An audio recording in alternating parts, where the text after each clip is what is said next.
when there are crises, it's our job to go into those crises.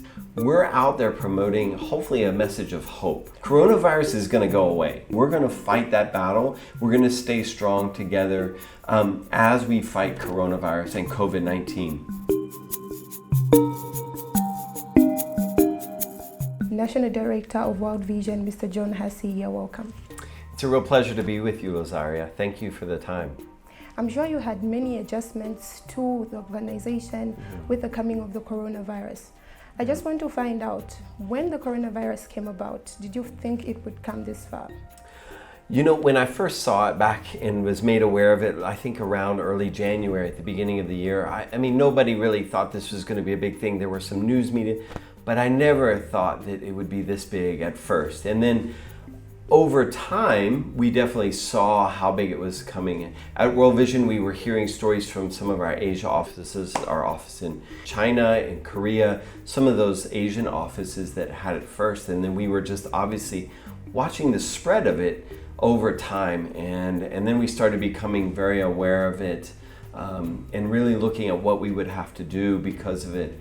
I think after a while, within an hour of the World Health Organization making the announcement that this was now a pandemic, World Vision, we made a global commitment and a global announcement that we were taking this as an emergency. And so we've now mobilized our teams in almost 100 countries to really start helping those that are most affected and then reducing the spread of it. So each of our offices, based on where they were, have taken it very seriously, including here in Zambia.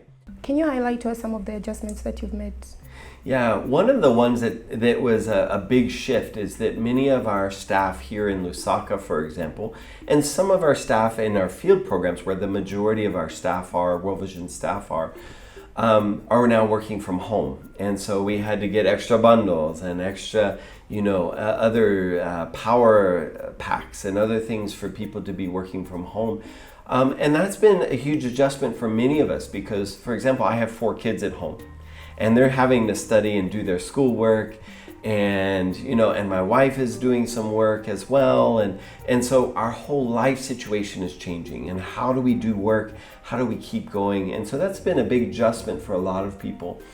And so World Vision's work, in many ways, we're continuing. We're actually ramping up our hygiene work and some of our water work in terms of making sure people have clean water, have soap, have sanitizer, know how to wash their hands, why it's important to wash their hands. I think World Vision, we're seeing that a lot of people are very fearful. Not only our staff, but we've been working with our staff to promote a message of you need to take this serious, but don't live in fear. Right? You need to take this very serious. You need to keep social distancing, stay home as much as possible, wear masks if you need to, wear protective equipment if you need to, if you're in that situation. And do you have government support in as much as you're trying to help the community out there?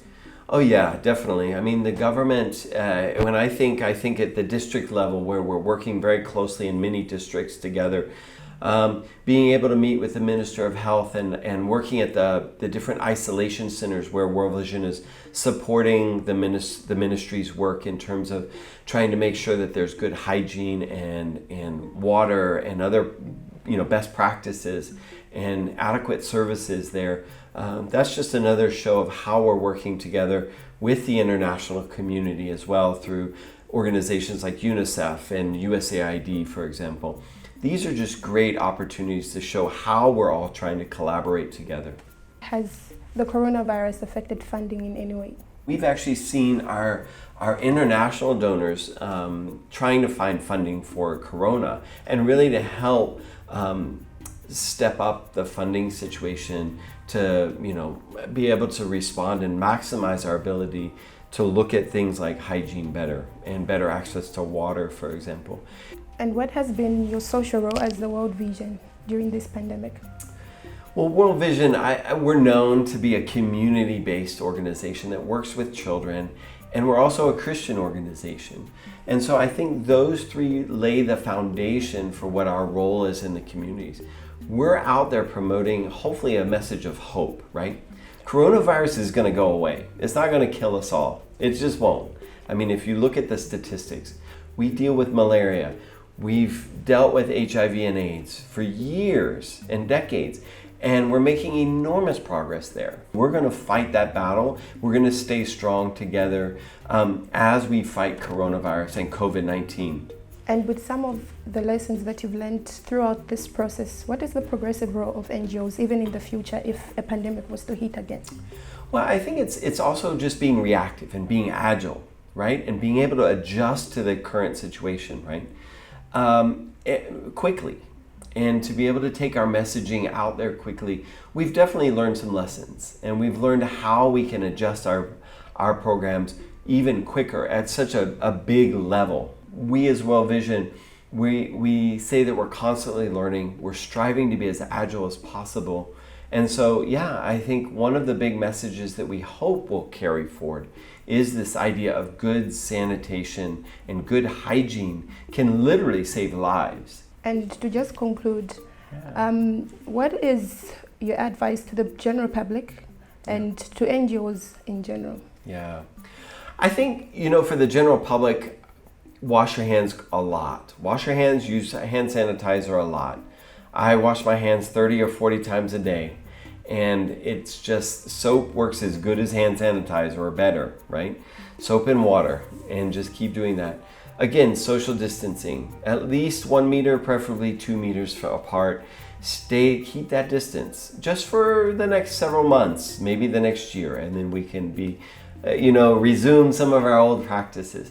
And I think stay at home as much as you possibly can. If your job requires it, like at World Vision, many of our staff, our job requires us to be out there as important members, vital to helping the healthcare facilities and others. Thank you. It's been a pleasure to have you. Yeah, thank you so much. It's always my pleasure. I've been speaking with the National Director of World Vision, Mr. John Hasse, who has highlighted to us some of the things organizations are doing to contain the coronavirus. Please join us next time.